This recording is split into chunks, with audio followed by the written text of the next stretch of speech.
Good morning students ਤੁਹਾਡਾ lesson 6 जी जिस ਦੇ ਵਿੱਚ ਬੇਟਾ ਕੀ ਆ ਦਾ ਹੋਮ ਕਮਿੰਗ। ਠੀਕ ਹੈ, ਇਹ ਬੇਟਾ ਤੁਹਾਡਾ 6th ਲੈਸਨ ਹੈਗਾ ਤੇ ਇਸ ਦੇ ਵਿੱਚ ਇਕੱਲੇ ਆਪਾਂ ਕੀ ਹੈ ਬੇਟਾ ਸਾਰੇ ਸ਼ੋਰਟ ਕੁਐਸਚਨ ਆਨਸਰ ਕਰਾਂਗੇ। ਠੀਕ ਹੈ, ਜਿਸ ਦੇ ਵਿੱਚ ਕੀ ਆ ਬੇਟਾ ਤੁਹਾਡਾ ਫਸਟ ਕੁਐਸਚਨ,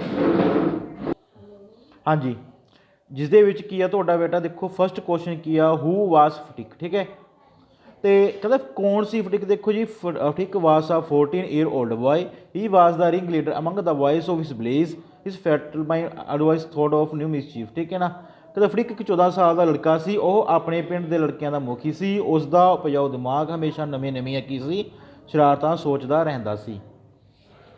ਹੁਣ ਜੀ ਸੈਕਿੰਡ ਕੁਐਸਚਨ ਦੇਖਾਂਗੇ ਜੀ ਆਪਾਂ। देखो जी, what was the new mischief Fatigue thought of? There was a long line on the bank of the river. He planned to roll the log away with the help of the other boys. In this way he wanted to annoy the owner and enjoy the fun. ਨਦੀ ਦੇ ਕਿਨਾਰੇ ਲੱਕੜੀ ਦਾ ਇੱਕ ਲੱਠਾ ਪਿਆ ਸੀ। ਉਸਨੇ ਦੂਸਰੇ ਮੁੰਡਿਆਂ ਦੀ ਮਦਦ ਨਾਲ ਕੀਆ ਬੇਟਾ ਲੱਠੇ ਨੂੰ ਕੀਆ ਦੂਰ ਤੱਕਣ ਦੀ ਯੋਜਨਾ ਬਣਾਈ। ਇਸ ਪ੍ਰਕਾਰ ਉਹ ਮਾਲਕ ਨੂੰ ਪਰੇਸ਼ਾਨ ਕਰਨਾ ਅਤੇ ਇਸ ਮਜ਼ਾਕ ਦਾ ਕੀਆ ਆਨੰਦ ਉਠਾਉਣਾ ਚਾਹੁੰਦਾ ਸੀ। हाँ जी स्टूडेंट्स, ਹੁਣ थर्ड क्वेश्चन देखो, कहता why were Phatik and his friends annoyed with माखन।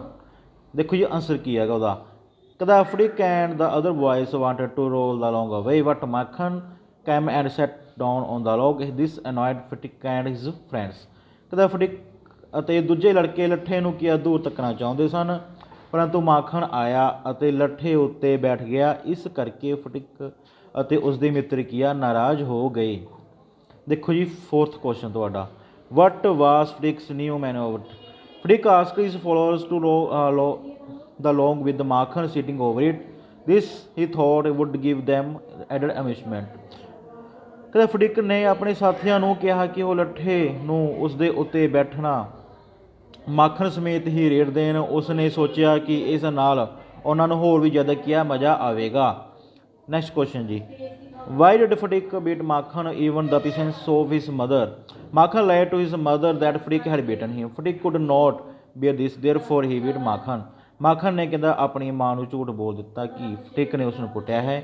ਫਟਿਕ ਇਹ ਸਹਿਣ ਨਹੀਂ ਕਰ ਸਕਿਆ, ਇਸ ਲਈ ਉਸਨੇ ਕੀਆ ਮਾਖਣ ਨੂੰ ਕੁੱਟ ਦਿੱਤਾ। ਨੈਕਸਟ ਕੁਐਸਚਨ ਜੀ, ਵਾਸ ਮਾਖਣ ਸਪੀਕਿੰਗ ਦਾ ਟਰੂਥ। ਉਹਦਾ ਆਂਸਰ ਦੇਖੋ ਜੀ, no he was not speaking the truth. Fatigue had not beaten him. In fact it was Makhan who had beaten Fatigue।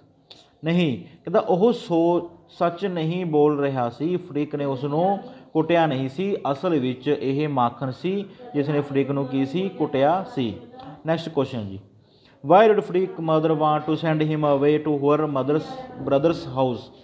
Answer ਦੇਖੋ ਜੀ, क्या the mother had a prejudice against Fatigue। She thought he would someday drown Makhan in the river or break his head in a fight, therefore she wanted to send him away। ਕਹਿੰਦਾ ਮਾਂ ਫਟਿਕ ਦੇ ਪ੍ਰਤੀ ਇੱਕ ਗਲਤ ਧਾਰਨਾ ਰੱਖਦੀ ਸੀ। ਉਹ ਸੋਚਦੀ ਸੀ ਕਿਸੇ ਦਿਨ ਉਹ ਮਾਖਣ ਨੂੰ ਜਾਂ ਤਾਂ ਨਦੀ ਵਿੱਚ ਡੋਬ ਦੇਗਾ ਜਾਂ ਲੜਾਈ ਵਿੱਚ ਉਸ ਦਾ ਸਿਰ ਪਾੜ ਦੇਵੇਗਾ, ਇਸ ਲਈ ਉਹ ਉਸ ਨੂੰ ਉੱਥੇ ਭੇਜ ਦੇਣਾ ਚਾਹੁੰਦੀ ਸੀ। ਨੈਕਸਟ ਕੁਐਸਚਨ ਜੀ ਤੁਹਾਡਾ 8th ਕੁਐਸਚਨ ਦੇਖੋ, how was Phatik received by his aunt. The aunt was not at all pleased. She thought of Fatigue as an unnecessary addition to her family। ਫਟਿਕ ਦੀ ਮਾਂ ਬਿਲਕੁਲ ਹੀ ਖੁਸ਼ ਨਾ ਹੋਈ। ਉਹ ਫਟਿਕ ਨੂੰ ਆਪਣੇ ਪਰਿਵਾਰ ਵਿੱਚ ਗੈਰ ਜ਼ਰੂਰੀ ਵਾਧਾ ਮੰਨਦੀ ਸੀ। 9th ਕੁਐਸਚਨ ਦੇਖੋ ਜੀ ਤੁਹਾਡਾ, why could not Phatik do well at school. ਉਹਦਾ ਆਂਸਰ ਦੇਖੋ ਜੀ, Phatik was ill treated at his uncle's house. He was always sad. He could not put his mind into his studies. Naturally he could not do well at school। ਦੇਖੋ ਜੀ answer, ਕਹਿੰਦਾ ਫਟਿਕ ਨਾਲ ਉਸਦੇ ਮਾਮੇ ਦੇ ਘਰ ਬਹੁਤ ਬੁਰਾ ਵਿਵਹਾਰ ਕੀਤਾ ਜਾਂਦਾ ਸੀ। ਉਹ ਹਮੇਸ਼ਾ ਉਦਾਸ ਰਹਿੰਦਾ ਸੀ। ਉਹ ਆਪਣਾ ਧਿਆਨ ਪੜ੍ਹਾਈ ਵਿੱਚ ਨਹੀਂ ਲਗਾ ਪਾਉਂਦਾ ਸੀ। ਸੁਭਾਵਿਕ ਰੂਪ ਵਿੱਚ ਉਹ ਸਕੂਲ ਵਿੱਚ ਚੰਗਾ ਪ੍ਰਦਰਸ਼ਨ ਨਹੀਂ ਕਰ ਪਾਇਆ। How did Phatik aunt behave on learning about the loss of his book. Answer ਦੇਖੋ ਜੀ, the aunt called Fatigue a country lord। She said that she could not buy him new books 5 times a month। ਮਾਮੀ ਨੇ ਫਟਿਕ ਨੂੰ ਪਿੰਡ ਦਾ ਗਵਾਰ ਕਿਹਾ। ਉਸਨੇ ਕਿਹਾ ਕਿ ਉਹ ਉਸ ਨੂੰ ਮਹੀਨੇ ਵਿੱਚ 5 ਵਾਰ ਨਵੀਆਂ ਪੁਸਤਕਾਂ ਖਰੀਦ ਕੇ ਨਹੀਂ ਦੇ ਸਕਦੀ। ਦੇਖੋ ਵੀ What was the immediate reason to Fadiq depart from the uncle's house? One day Fadiq had a bad headache and a shivering fit. He feared he would become a nuisance to his aunt. That was why he left the house. ਦੇਖੋ ਜੀ, ਇੱਕ ਦਿਨ ਫੜੀਕ ਦਾ ਸਿਰ ਬਹੁਤ ਜ਼ਿਆਦਾ ਦੁਖਣ ਲੱਗਾ ਅਤੇ ਉਸ ਨੂੰ ਕੰਬਣੀ ਛਿੜ ਗਈ। ਉਸ ਨੂੰ ਡਰ ਸੀ ਕਿ ਉਹ ਆਪਣੀ ਮਾਮੀ ਨਾਲ ਮਾਮੀ ਲਈ ਕੀ ਹੈ ਬੇਟਾ ਮੁਸੀਬਤ ਬਣ ਜਾਵੇਗਾ, ਇਸ ਲਈ ਉਸਨੇ ਘਰ ਛੱਡ ਦਿੱਤਾ। ਨੈਕਸਟ ਕੁਐਸਚਨ ਜੀ, why did Bishambar sent for his sister? Fadiq was seriously ill. The doctor said that the boy's condition was critical. That why was Bishamber sent for his sister? Fadiq ਗੰਭੀਰ ਰੂਪ ਵਿੱਚ ਬਿਮਾਰ ਹੋ ਗਿਆ। ਡਾਕਟਰ ਨੇ ਕਿਹਾ ਕਿ ਉਹ ਉਸ ਲੜਕੇ ਦੀ ਹਾਲਤ ਨਾਜ਼ੁਕ ਹੈ, ਇਸ ਲਈ ਬਿਸ਼ੰਬਰ ਨੇ ਆਪਣੀ ਭੈਣ ਨੂੰ ਬੁਲਵਾ ਭੇਜਿਆ।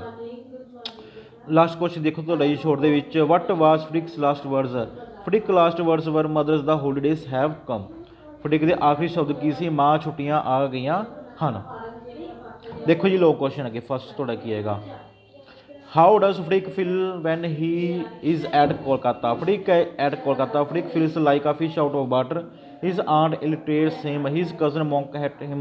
At school, his teachers can him daily. All this makes Fadik's life very miserable. He longs to go back to his village home. Kolkata ਵਿੱਚ ਰਹਿਣ ਦੌਰਾਨ ਫਡਿਕ ਆਪਣੀ ਪਾਣੀ ਤੋਂ ਬਾਹਰ ਆਪਣੀ ਕੀ ਆ ਬੇਟਾ ਮਛਲੀ ਵਾਂਗ ਮਹਿਸੂਸ ਕਰਦਾ ਸੀ। ਉਸ ਦੀ ਮਾਮੀ ਉਸ ਨਾਲ ਬੁਰਾ ਵਿਵਹਾਰ ਕਰਦੀ ਸੀ। ਉਸ ਦੇ ਮਵੇਰੇ ਭਰਾ ਕੀ ਆ ਉਸ ਦਾ ਮਜ਼ਾਕ ਉਡਾਉਂਦੇ ਸੀ। ਸਕੂਲ ਵਿੱਚ ਅਧਿਆਪਕ ਉਸ ਨੂੰ ਰੋਜ਼ ਕੀ ਆ ਬੈਂਤਾਂ ਮਾਰਦੇ ਸੀ। ਇਸ ਨਾਲ ਫਡਿਕ ਦਾ ਜੀਵਨ ਕੀ ਆ ਬਹੁਤ ਦੁੱਖ ਭਰਿਆ ਹੋ ਜਾਂਦਾ ਹੈ। ਉਹ ਵਾਪਸ ਆਪਣੇ ਪਿੰਡ ਘਰ ਜਾਣ ਲਈ ਤੜਫਦਾ ਰਹਿੰਦਾ ਹੈ।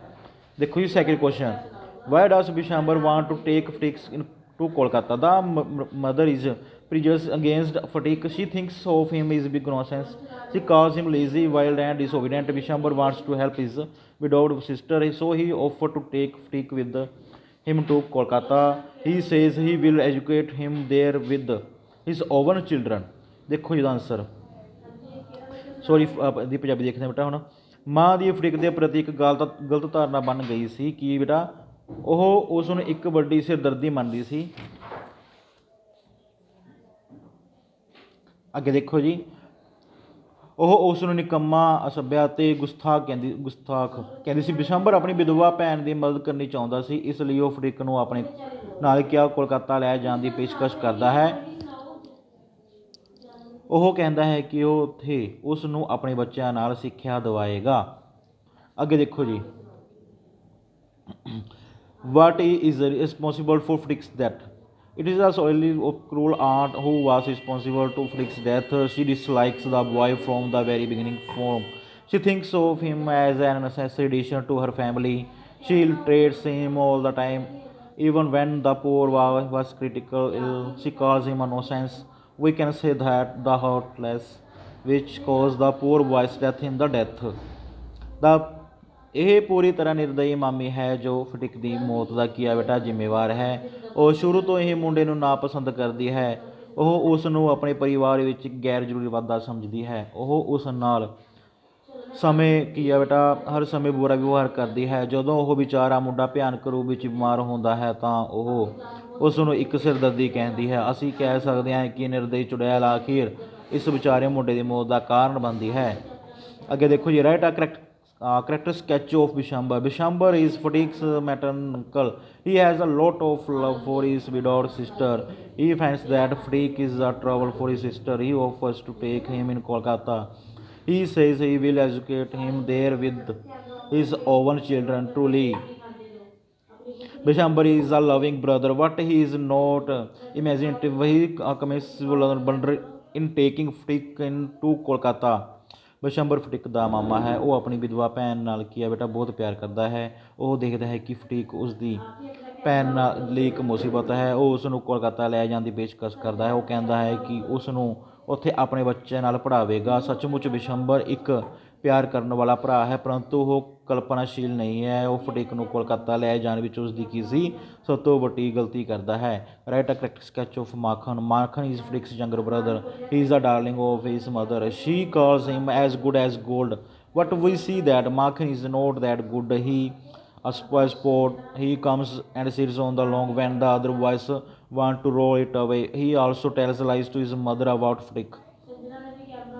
ਮਾਖਨ ਫਡਿਕ ਦਾ ਛੋਟਾ ਭਰਾ ਹੈ। ਉਹ ਆਪਣੀ ਮਾਂ ਦਾ ਲਾਡਲਾ ਹੈ। ਉਹ ਉਸ ਨੂੰ ਸੋਨੇ ਵਾਂਗ ਚੰਗਾ ਕਹਿੰਦੀ ਹੈ, ਪਰੰਤੂ ਅਸੀਂ ਦੇਖਦੇ ਹਾਂ ਕਿ ਮਾਖਣ ਇੰਨਾ ਚੰਗਾ ਨਹੀਂ ਹੈ। ਉਹ ਰੰਗ ਵਿੱਚ ਭੰਗ ਪਾਉਣ ਵਾਲਾ ਹੈ। ਉਹ ਜਦੋਂ ਦੂਜੇ ਮੁੰਡੇ ਲੱਠੇ ਨੂੰ ਰੇੜਨਾ ਚਾਹੁੰਦੇ ਹਨ ਤਾਂ ਉਹ ਉਸ ਉੱਪਰ ਬੈਠ ਜਾਂਦਾ ਹੈ। ਉਹ ਫਟਿਕ ਦੇ ਬਾਰੇ ਆਪਣੀ ਮਾਂ ਦੇ ਸਾਹਮਣੇ ਝੂਠ ਵੀ ਬੋਲਦਾ ਹੈ।